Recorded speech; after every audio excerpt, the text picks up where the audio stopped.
In the year 2044, reality is an ugly place. The only time teenage Wade Watts really feels alive is when he's jacked into the virtual utopia known as the Oasis. Wade's devoted his life to studying the puzzles hidden within the world's digital confines, puzzles that are based on their creator's obsession with the pop culture of decades past, and that promise massive power and fortune to whoever can unlock them. But when Wade stumbles upon the first clue, he finds himself beset by players willing to kill to take this ultimate prize.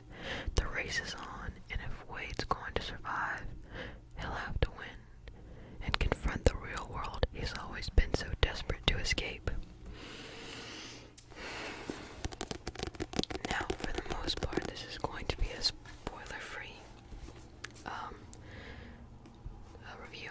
I think the summary is as spoiler-free as it's gonna get. I do my own little summary, which is basically what it said. Now that I'm thinking about it, but it's whatever. So, I'm just gonna start out with what I think overall.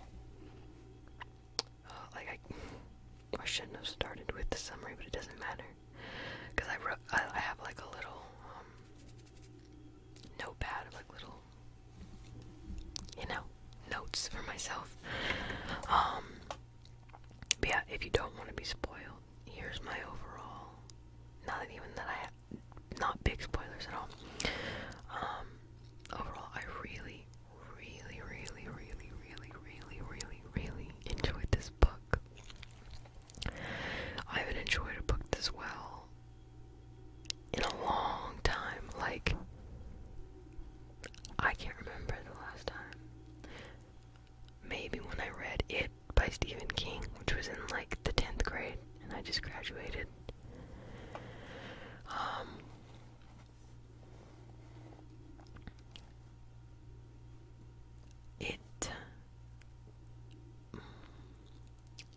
It's probably one of my favorite books. Not my, picking a favorite book is way too hard. But it's definitely up there in the ranks of, Harry Potter and, Harry Potter as a whole, and, maybe Hunger Games. Anyways,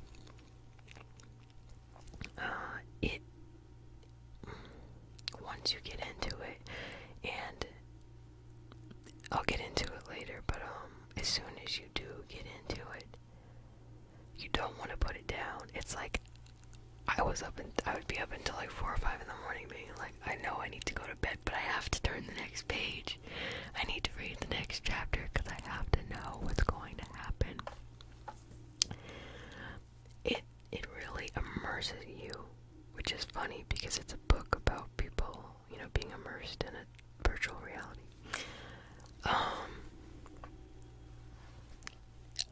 Yes, that is my overall opinion of it, is that it's very good.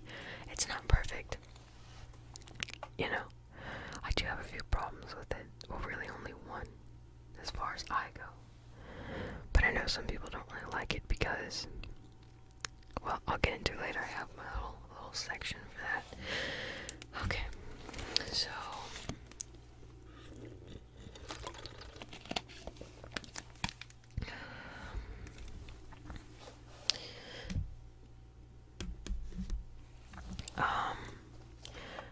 the plot. It's set in this sort of, I guess it's not even really dystopian. Like, I wrote down dystopian, but it's not, because that is so gonna be us if we don't change. So basically, in like the things that the year 2044, the world is bad. Like, it's run down as hell because global warming, extreme and overusage of fossil fuels, and just like the way we're going now, and the way what happened in the book, it just sucked up all the energy and left basically the planet dry. And now, in this future, the world it doesn't have a lot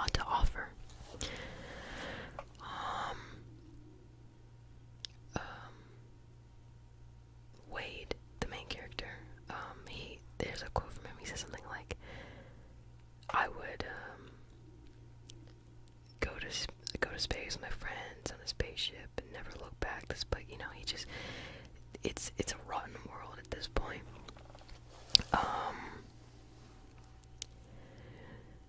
So people, I'm so bad at like wording my words. The world is, you know, really awful, and there's barely any jobs to be had. So this was before the world went to shite, or maybe it wasn't, I don't know.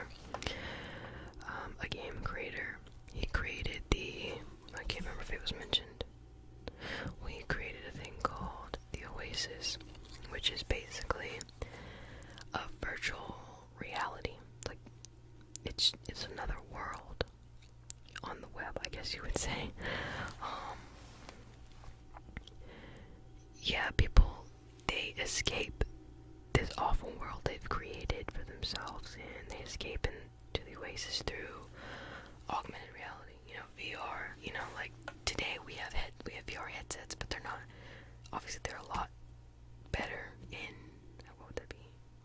It's like, you know, 20, however many years from now. So their VR is very capable of putting you in that, you know what I mean? The main people, they do pretty much everything in the Oasis. Many people, like a majority, I don't know about a majority, but a good bit of the population, their jobs are in the Oasis. Cause like money is, it's mentioned in the book how Oasis money at this point is more valuable than just a dollar, you know, like an actual dollar. So that's where many people make and spend their money, is in the Oasis, because there's nothing on the actual earth.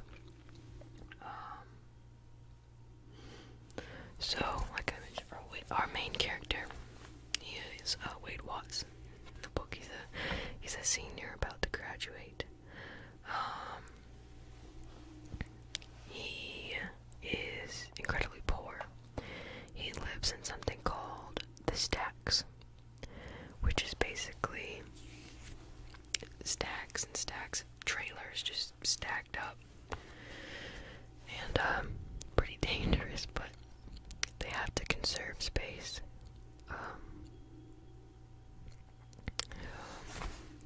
But yeah, he's really poor, and so for students who have a certain grade point average, they can sign up for an Oasis education, which means basically the school will send you a VR and glove set so that you can attend school online in the Oasis. And Wade does that because he hates real school or whatever. Anyways, yeah. Wade, like many others, spent his life on the Oasis, which brings us to why people, like, well, it isn't the main reason, but it's one of the reasons. Millions are in search for the creator's Easter egg. The creator, what's his name? Wow, I've really forgotten it.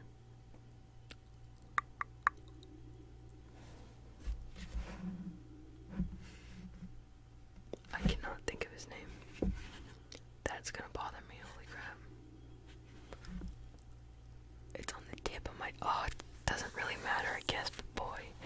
Anyway, so the creator of the Oasis, I guess he knew he was dying or whatever, and so he decided to put a very, very, very well hidden Easter egg inside of his game, and whoever found it would acquire his fortune, you know, his money.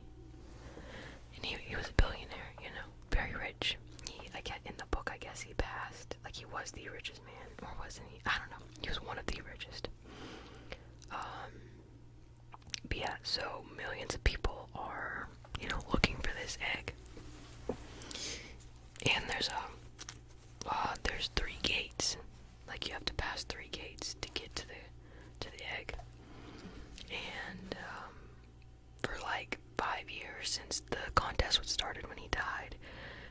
has found anything.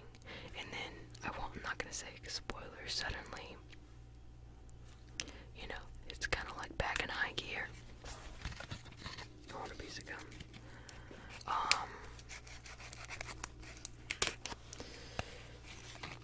So yeah, people like Wade, they call themselves Gunters, egg hunters, spend their lives reading about this guy, studying him, watching and reading and playing anything he's ever touched.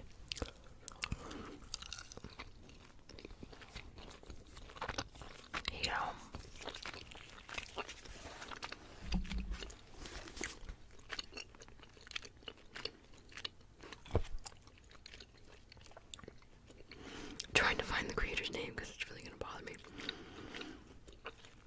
I want to say his name because I don't want to keep saying the creator.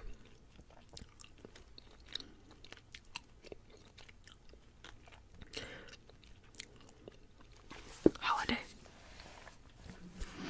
Can't remember his first name. I want to say John, but it's probably not. Holiday is his last name. Well, Holiday was obsessed with pop culture, video game. He's an uber nerd, mainly the 80s. And so these people study everything that he's, been interested in. They're trying to find, because the Oasis is huge. Like, huge. And so they're looking for, trying to look for the egg. So that's what the book is about. Wade trying to find the egg.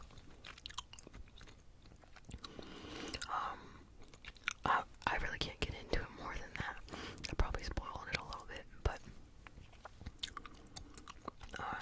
so characters. Overall, I liked all of the characters. I did. They're all pretty well rounded.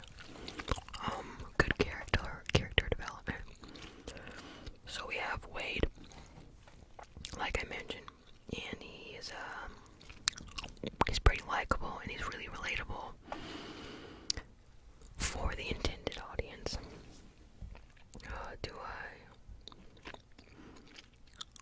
Let's talk about the intended audience before I mention the other characters.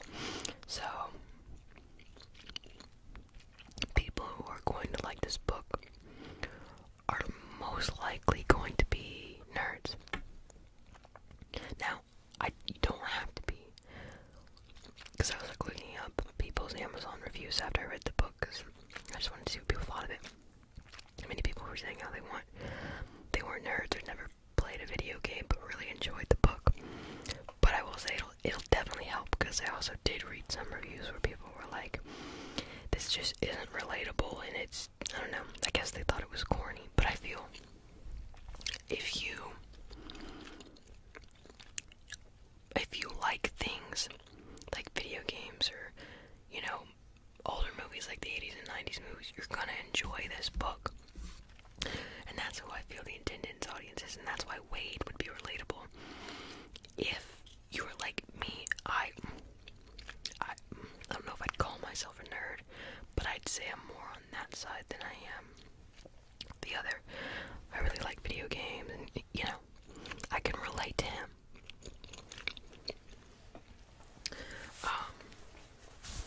And our next character is Wade's best friend, H. And I can't say a whole lot about H other than, in the Oasis world, he's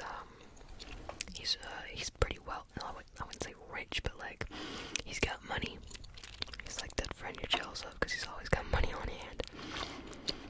Because I guess, kind of spoiler alert, he fights for money. Like, he's like I guess like the Oasis version of an MMA fighter. I don't know what you call it, but yeah. He's really cool. He's also very likable. And then we have Artemis. Artemis is the love interest of the book. I'm just gonna say it. You're gonna figure it out as soon as you read it. You read like the first paragraph with her in it. You'll see if you read the book. I liked her. I didn't really like her at first. I was kind of like, meh. But she definitely comes around and I like her more. Wade, of course, like Wade is your typical nerd guy. You know, never really spoken to a girl, never really had a full-on conversation with one, and then suddenly, you know, he's in love with Artemis, although he's never met her. Like I said, I like the way her character develops, and I like her a lot more in the end.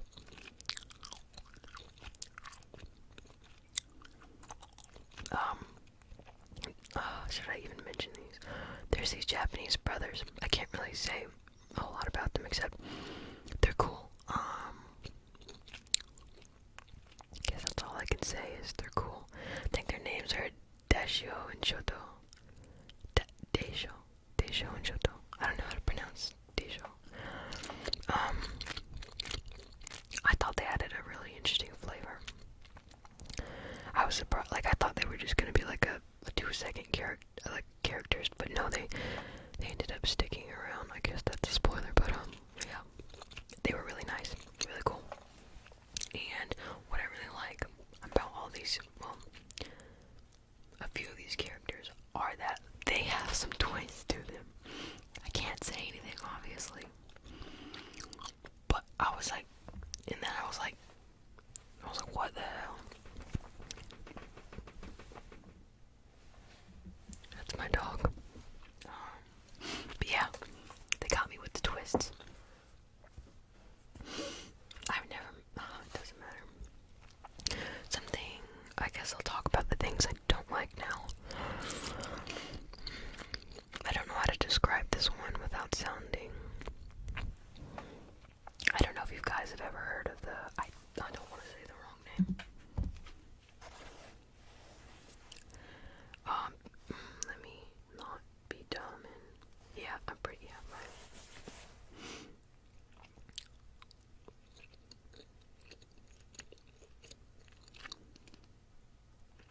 Okay. A problem I had was, and I can't even really complain about it because the main character is a man, but like, there weren't any, I don't know, because once you read it, you're gonna be like, well, I'm gonna be like, well, but technically, there weren't a lot of females, like Artemis, but that was it until the end of the book, but barely. I don't mean, that sounds wrong once you've read it.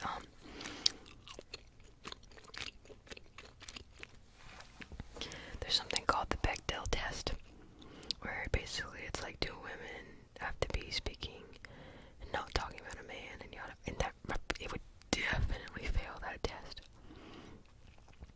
And I can't fault it because it's from the point of view of Wade. So, you know, I don't know, I would have liked a little bit, you know, would have been cool if the Japanese brothers was like one of them is like, you know what I'm saying? I don't know. Like, I can't even really say that's a con. It's just more of a personal preference. I would have liked more females. But like I said, can't fault him because Wade is the main character and he's a man. But here is something that many people, well, not many, but some have mentioned. Can I say that? Okay, the ending isn't bad, but it's meh. That's all I can really say. That's all I'm gonna say about that. I guess that's the end. I thought I had something else to say. Well, overall, I super enjoyed this book. If you are thinking about picking it up, do it. Boy, the movie comes out next year. You gotta read it before you watch it. And I think I mentioned in my other video, I already expect the movie to be a lot different just because there's so many pop culture references in here, and it's hard. I mean, Spielberg is directing it, but, you know, that's a lot of licenses to get through, you know what I mean? So I definitely expect the movie to be different, already noticed some in the trailer. But I still think it's gonna be good. The trailer looked good.